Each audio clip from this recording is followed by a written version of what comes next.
Bonjour et bienvenue dans cette nouvelle vidéo. Aujourd'hui dans cet épisode, je vais vous parler de sacrifices. Comment arrêter de faire des sacrifices dans vos relations de couple en 5 étapes. La première chose à comprendre quand vous faites des sacrifices dans votre couple, c'est qu'on va comprendre la nuance en fait entre compromis et sacrifice. Dans un couple, à partir du moment où vous êtes deux, vous n'êtes plus seul, vous allez forcément faire des compromis. Vous ne serez jamais autant libre en couple que si vous êtes seul. Quand vous êtes seul, vous faites ce que vous voulez, vous dépendez de rien, vous faites ce que vous voulez de votre vie. À partir du moment où vous vous mettez en couple, vous devez accepter de faire des compromis. Le truc, c'est qu'il ne faut pas que ça devienne des sacrifices. Et c'est ça qu'il va falloir être capable d'ajuster, d'équilibrer pour être heureuse en couple. D'avoir la sensation d'être libre tout en étant en couple. Donc si vous n'avez pas vu la vidéo de la semaine dernière, je parle de liberté et de couple, comment être en couple et libre. Là, je viens vous apporter une vision complètement différente, mais derrière, on parle toujours de cette liberté. Mais là, on va le parler d'un point de vue sacrifice. Comment sortir des sacrifices en 5 étapes. Donc, je m'adresse à toutes les femmes qui sentent bien qu'elles font beaucoup trop de sacrifices dans leur relation de couple. Donc, première chose à comprendre, c'est que c'est normal de faire des compromis dans votre couple. Donc ça, c'est plutôt pour les femmes qui ne veulent pas se mettre en couple parce qu'elles sont bien trop peur de perdre leur liberté. Et moi, c'est quelque chose qui m'est arrivé un moment avec mon partenaire, on s'est séparés, donc j'ai décidé de le quitter et j'ai vraiment adoré parce que je me suis retrouvée libre, j'ai adoré cette liberté et plus tard, on s'est remis ensemble et quand on s'est remis ensemble, j'ai senti que je perdais cette liberté et il y avait quelque chose à l'intérieur de moi qui bouillait en fait. En parlant à ma coach, elle me dit « Mais Isaline, tu es en couple, accepte qu'en couple, tu n'es pas autant libre. Oui, en étant seule, tu as goûté à la liberté, tu as kiffé, mais là, maintenant, tu es en couple. Accepte que tu n'es plus toute seule. Et donc, bien sûr que tu dois faire des compromis. À toi d'aller trouver cet équilibre. » Et donc, c'est ça que j'ai dû apprendre. Et en fait, j'avais ce côté à l'intérieur de moi un peu révolté, un peu féministe, de je voulais absolument ma liberté, je voulais absolument mon indépendance. Et tant que vous serez dans cet état d'esprit-là, vous n'arriverez pas à vous épanouir dans votre couple parce que vous serez toujours dans cette sensation de « Ah, il m'empêche d'être libre ». Il faut que vous ayez un changement de mindset au niveau de votre état d'esprit et de vous dire « Non, mais j'ai décidé d'être en couple. Ok, peut-être j'ai fait des compromis, mais en contrepartie, qu'est-ce que j'ai ? J'ai une relation extraordinaire avec un homme. J'ai une relation intime avec lui que j'ai pu développer dans la durée parce que justement, j'ai décidé de vivre avec lui au quotidien. J'ai une diversité qui m'apporte que moi, je ne pourrais pas m'apporter toute seule. J'ai des conversations avec lui que je ne pourrais pas avoir si j'étais toute seule. J'ai cette sensation d'être protégée, d'être aimée, d'être soutenue, d'être sécurisée par cet homme que je ne pourrais pas avoir si j'étais toute seule. Voyez, donc oui, vous allez faire des compromis, mais en contrepartie, vous allez avoir quelque chose d'extraordinaire que vous ne pourriez pas avoir si vous étiez seule. Donc ça, c'est la première chose à comprendre par rapport à cette histoire de compromis-sacrifice. Il va falloir trouver l'équilibre. Deuxième chose à comprendre.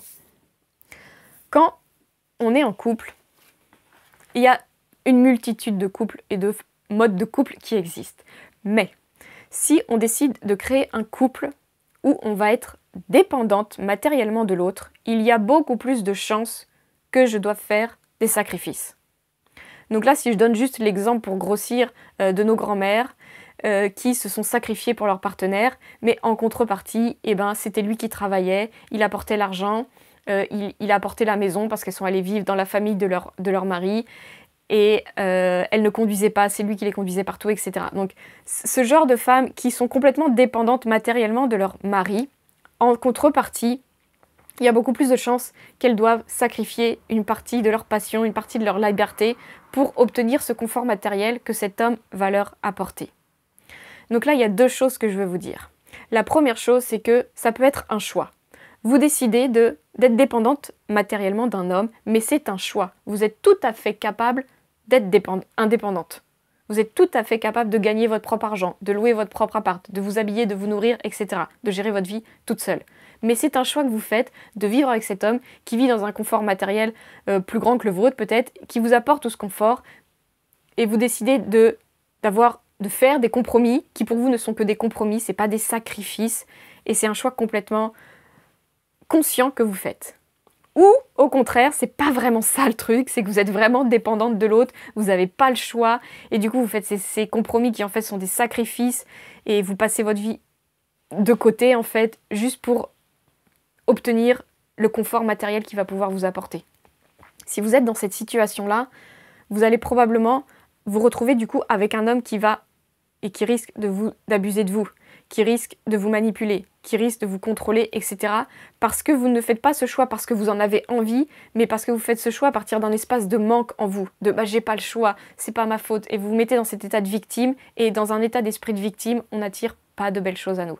Donc là, la chose à travailler, ça va être d'être capable de vous sentir autonome, d'être capable de vous sentir indépendante, d'être capable de sentir que vous êtes capable de l'être en tout cas, et de sortir de la posture de victime. Et la deuxième chose que je veux vous dire quand vous êtes dans cet état d'esprit, c'est que ça peut être un choix en fait que vous faites et parce que à l'intérieur de vous, et donc c'est ça qu'il va falloir voir, c'est est-ce qu'à l'intérieur de moi, je sens que je suis une femme qui s'aime, qui voit sa valeur, qui se respecte, malgré que financièrement, je sais que je dépends de l'autre, mais à l'intérieur de moi, je vois ma valeur. Si je suis ce genre de femme qui voit sa valeur, qui sait ce qu'elle vaut, qui travaille l'amour de soi, qui est capable de prendre soin d'elle, malgré que je dépends d'un homme matériellement, je sais que je vais avoir le respect mutuel et je sais que je ne vais pas rentrer dans les sacrifices parce que je connais ma valeur. Contrario, une femme qui ne voit pas sa valeur, qui se sous-estime, qui se trouve nulle, qui se trouve moche, qui se sent incapable, oui, elle est dépendante matériellement de l'autre, mais en plus, elle a une très faible estime d'elle-même. C'est là où il y a encore plus de chances d'être abusée d'un homme, de ne pas être respectée et de faire énormément de sacrifices pour cet homme parce qu'on ne voit pas sa valeur. Donc, il faut vraiment aller juger, vous, dans quelle situation vous êtes. C'est pas parce que vous êtes dépendante matériellement d'un homme que vous allez forcément être abusée, que c'est forcément mal, que c'est forcément un mauvais choix. Non. À vous de voir si c'est un choix que vous faites et allez voir quelle valeur vous vous donnez malgré que vous êtes dépendante matériellement d'un homme. Deuxième point à aller voir. Est-ce que vous êtes dépendante affective? Et ça, c'est le gros problème des femmes qui vont se sacrifier pour des hommes. C'est pas qu'elles dépendent matériellement de lui, mais elles dépendent affectivement de lui. Elles supporteraient pas être abandonnées, elles supporteraient pas qu'il le quitte, elles ne supporteraient pas. Si vous êtes ce genre de femme qui a bien trop peur d'être quittée, que vous le vouliez, vous l'avouez ou non, si vous avez peur de vous retrouver seule et qu'il vous quitte, vous allez faire des sacrifices pour l'autre. Vous allez vous oublier, vous allez vous mettre de côté. Et peut-être vous n'allez pas le voir tout de suite, vous le verrez peut-être que plusieurs années plus tard. Mais pourquoi j'en suis arrivée là? Mais pourquoi j'ai fait tout ça pour lui? Mais parce que j'avais peur de me retrouver seule, parce que je me suis trop attachée à lui. Il n'y avait pas forcément de raison, mais c'est juste que j'étais dépendante affective. Donc là, si vous êtes dans cette situation-là, il va falloir aller guérir votre dépendance affective. Ça se guérit, on s'en sort. J'en ai accompagné des femmes qui sont sorties de là, qui ne faisaient que enchaîner des relations où elles étaient manipulées, mais parce qu'elles étaient dépendantes affectives. Quand vous en sortez, vous allez gagner comme un regain d'amour pour vous-même. Vous allez enfin voir votre valeur, vous n'aurez plus peur d'être abandonné et c'est juste super kiffant de vivre ce genre de choses et j'adore accompagner les femmes à sortir de la dépendance affective. Si vous êtes dans cette situation, contactez-moi ou allez trouver une coach qui pourra vous accompagner à sortir la dépendance affective parce que vous serez toujours en train de vous mettre de côté si vous dépendez affectivement des hommes. Troisième point dont je veux vous parler. Donc, il y a les dépendances matérielles, il y a les dépendances affectives et il y a celles qui se trouvent des excuses. Donc, les femmes qui se trouvent des excuses, c'est qu'elles disent qu'elles font des sacrifices, mais c'est parce que on a des enfants en commun et mes enfants, ils sont jeunes, etc. Et donc, je me suis mis de côté, je me suis sacrifiée, je me suis un peu oubliée, mais c'est pour que mes enfants grandissent, etc. Ou je me sacrifie parce que... et je sacrifie un peu ce que j'aurais réellement envie de faire. Je fais beaucoup trop de sacrifices, mais parce qu'on a cette maison en commun et j'aime beaucoup cette maison et je voudrais pas la perdre, etc. Donc, à chaque fois qu'on utilise des biens communs, ou des choses qu'on a en commun, comme des enfants, ou des amis, ou des maisons, des choses qu'on a en commun avec son partenaire et que ce sont nos excuses pour dire qu'on a fait ces sacrifices-là, ce sont des excuses. Donc derrière, c'est soit relié à mon point numéro 1 ou mon point numéro 2. Soit vous dépendez affectivement de l'autre, soit vous dépendez matériellement de l'autre, mais vous ne voulez pas l'avouer. Peut-être vous ne dépendez pas matériellement de l'autre dans le sens où vous seriez capable de vous gérer matériellement, mais ça vous demanderait peut-être de descendre vos standards, ou ça vous demanderait de tout recommencer à zéro, ou ça vous demanderait de vous gérer ça toute seule et vous ne vous sentez pas capable, vous avez l'impression que vous n'êtes pas capable. Ou vous voulez pas vous l'avouer, mais en fait, vous êtes dépendant affectif. Vous utilisez l'excuse des enfants, vous utilisez l'excuse de la maison, mais en fait, derrière, c'est que vous n'avez pas envie de le perdre, mais vous voulez pas vous l'avouer. Donc derrière toutes les excuses de trucs en commun que vous avez que vous ne voulez pas perdre, derrière c'est la peur soit affective ou la peur de perdre des choses. Donc la dépendance matérielle à l'autre. Ok, donc ça c'était quelque chose que je voulais vous dire. Ne vous leurrez pas, ne restez pas dans le déni de croire que les enfants, etc. ce sont des excuses. C'est vrai que c'est une difficulté quand on a des enfants de se séparer et on peut faire des sacrifices pour ses enfants, mais si on en vient à faire des sacrifices, c'est que forcément derrière il y a une blessure, une peur. Soit une peur de perdre matériellement, soit une peur de perdre affectivement. Point suivant que je veux vous dire. Si vous n'êtes pas dépendante affective, vous avez libéré votre dépendance affective. Si vous n'êtes pas dépendante matériellement, ou en tout cas, même si vous êtes dépendante matériellement, vous pourriez ne pas l'être. C'est juste un choix que vous avez fait. Et pourtant, vous avez la sensation de vous sacrifier pour l'autre. C'est que vous ne voyez pas votre valeur. Vous manquez d'amour pour vous-même. Vous n'êtes pas capable de prendre soin de vous. Ce qui fait que c'est les autres toujours qui passent en premier. Et c'est la vie des autres, ça va être la vie de vos enfants, ça va être la vie de votre partenaire. Ils passent en premier, vous oubliez, vous n'osez pas exprimer vos talents, vous n'osez pas montrer la valeur que vous avez, vous n'osez pas prendre soin de vous à la hauteur de ce que vous mériteriez parce que vous manquez d'amour pour vous-même. Et du coup, ça aussi, ça se voit pas tout de suite, mais au bout de plusieurs années, vous avez la sensation que vous vous êtes sacrifié pour les autres. Il faut aller travailler l'amour de soi. Avant de passer à mon dernier point, je vais faire une parenthèse super importante pour moi en vous parlant de ça, parce que si vous me suivez sur Facebook, ou si vous ne me suivez pas, allez me suivre sur Facebook, Isaline Boutarin, il y a le lien dans la description. Sinon, abonnez-vous à cette chaîne, parce que dans les semaines suivantes qui vont arriver, je vais vous parler de cette box qui va sortir et qui me semble être juste extraordinaire pour guérir ce problème de manque d'amour de soi. Donc, je vous en parle maintenant, elle n'est pas encore disponible, elle va l'être dans les prochaines semaines qui vont arriver, c'est pour ça que je vous dis abonnez-vous pour être au courant, si ça vous intéresse, si ça vous parle en tout cas. Donc, la box, ça va être quoi? Ça va être un concept complètement unique, chaque mois ce sera un nouveau thème, c'est une box que vous allez recevoir dans votre boîte mail et dans un espace personnel à vous. Chaque mois, vous allez avoir du contenu pour prendre soin de vous. Vous allez avoir, et à chaque fois ce sera lié à un thème. Donc, par exemple, lié, un des premiers, ce sera autour de l'enfant intérieur. Donc, une méditation sur l'enfant intérieur. Vous allez avoir des vidéos pour vous parler de ce concept, l'approfondir, le comprendre, savoir qu'est-ce que ça veut dire l'enfant intérieur. Vous allez avoir des exercices de respiration. Vous allez avoir des exercices de développement personnel pour vous permettre de comprendre et de vous reconnecter à cet enfant intérieur. Vous aurez éventuellement dans certaines boxes des interviews que j'ai fait avec des expertes. Vous allez avoir plein de contenus en fait pour vous permettre de prendre soin de vous au quotidien. Et en fait, dans ces box, j'aurai à chaque fois une routine matinale à vous proposer. Donc cette routine matinale, vous pourrez l'adapter en fonction du temps que vous êtes prêt à mettre dans cette routine. Vous aurez tout le contenu pour faire cette routine. Donc je vous le donnerai le contenu, ça pourrait être une méditation, un exercice de méditation, un exercice d'écriture inspiré. Je vous donnerai toutes les étapes de cette routine que vous allez pouvoir faire au quotidien pendant un mois pour développer par exemple cet enfant intérieur et en même temps prendre soin de vous. Parce que vous savez au fond de vous que les moments où vous allez moins bien dans votre vie, c'est les moments où vous ne prenez pas soin de vous, c'est les moments où vous oubliez. Et au contraire, plus les femmes prennent soin d'elles, plus elles sont capables de se prendre des temps pour elles, plus leur vie évolue positivement.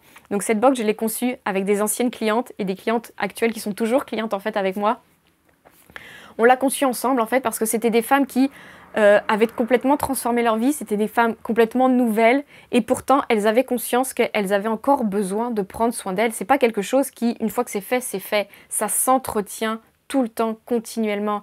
Et le problème de ces femmes, qui sont des femmes qui ont plein de choses à faire dans leur vie, qui travaillent, qui ont des enfants, qui ont plein de choses à gérer, qui ont des activités sportives, elles avaient du mal à prendre ce temps-là. À partir du moment où elles faisaient plus de coaching avec moi, eh ben, elles oubliaient un petit peu. Et donc, elles m'ont demandé, en fait, est-ce que tu pourrais pas créer quelque chose pour nous soutenir au quotidien, pour qu'on soit capable de continuer à prendre soin de nous, malgré qu'on soit devenues des nouvelles femmes. Donc, en même temps, ça me permet de vous annoncer le nom de cette box. Elle s'appellera la box des nouvelles femmes. C'est des femmes qui incarnent la nouveauté des femmes nouvelles d'aujourd'hui. Elles ont un travail, mais elles n'ont pas envie de vivre un burn-out non plus. Elles ont des enfants, mais elles n'ont pas envie de se sacrifier pour les enfants. Elles vivent en couple, mais elles n'ont pas envie de se sacrifier pour leur couple. Elles ont envie de continuer à être libres. elles ont envie de s'intéresser à la spiritualité, mais elles n'ont pas envie d'être perchées et d'y passer des heures non plus. Vous voyez ce genre de femmes? Cette box, elle est créée pour ces femmes-là. Donc si vous êtes ce genre de femmes-là, restez connectés, abonnez-vous à la chaîne, contactez-moi sur Facebook si vous voulez vous préinscrire. Toutes les personnes qui se préinscriront à la box en recevront 2 le premier mois. Donc ce sera le cadeau de toutes les femmes qui vont se préinscrire. Donc envoyez-moi un message sur Messenger. Vous dites, je veux me préinscrire pour la première box et du coup vous n'en aurez pas une mais 2 pour la première box. Ensuite ce sera un abonnement mensuel. Vous n'avez pas besoin de vous engager, donc soit vous décidez de le faire un mois et puis vous arrêtez, ou soit vous décidez de continuer, c'est vous qui décidez, vous arrêtez quand vous voulez, vous reprenez quand vous voulez. Je pense que cette box va vraiment être extraordinaire et va aider plein de femmes à prendre soin d'elles et à développer tous ces concepts autour de la féminité, de l'amour de soi, du couple, la communication dans le couple. On va même parler de sexualité, on va parler de relations au passé, etc. Bref, si tout ça, ça vous parle, ça vous intéresse et vous avez envie de vous y intéresser sans y passer des heures, contactez-moi sur Facebook pour vous préinscrire. Voilà, j'étais un peu longue mais j'avais vraiment envie de vous en partager parce que je trouve ce concept juste génial et je suis vraiment très impatiente que ça commence à se lancer. Voilà, dernier point que je veux vous dire. À partir du moment où vous avez compris tout ça, là, cette histoire de sacrifice dans le couple et que vous êtes sorti de tout ça, il faut comprendre que oui, vous allez faire des compromis et que si vous voulez que ça reste stable, ça reste équilibré votre couple, vous allez toujours revoir les compromis. Il y a certains compromis que vous avez fait avant, à un moment vous aurez plus envie de les faire. Et puis vous en ferez d'autres. Et puis votre partenaire, il en fera d'autres, etc. Et donc pour être capable de réajuster et que ça se fasse de façon fluide dans votre couple, il va falloir communiquer. Donc la communication, ça va être comme le lien qui va relier tout ça, là, qui va permettre que ça va fonctionner. Oui, vous allez prendre soin de vous, vous allez développer l'amour de vous-même. Oui, vous allez sortir de la dépendance affective. Oui, vous allez être capable d'être indépendante, même si c'est un choix que vous allez faire de ne pas l'être. Mais en parallèle de tout ça, désolée, je tourne depuis tout à l'heure, en parallèle de ça, il va falloir communiquer dans votre couple. C'est pas quelque chose que vous allez devoir gérer toute seule. Il va falloir sans arrêt avoir cette communication avec votre partenaire pour vous permettre d'avoir une relation équilibrée. Vous avez la sensation de faire des compromis sans faire de sacrifices. Et pareil pour votre partenaire. Voilà, j'espère que cette vidéo vous aura plu, qu'elle vous aura donné plein de conseils utiles et qu'elle vous aura donné envie de vous préinscrire à la box des nouvelles femmes. Je vous souhaite une très bonne semaine et je vous dis à la semaine prochaine. À bientôt.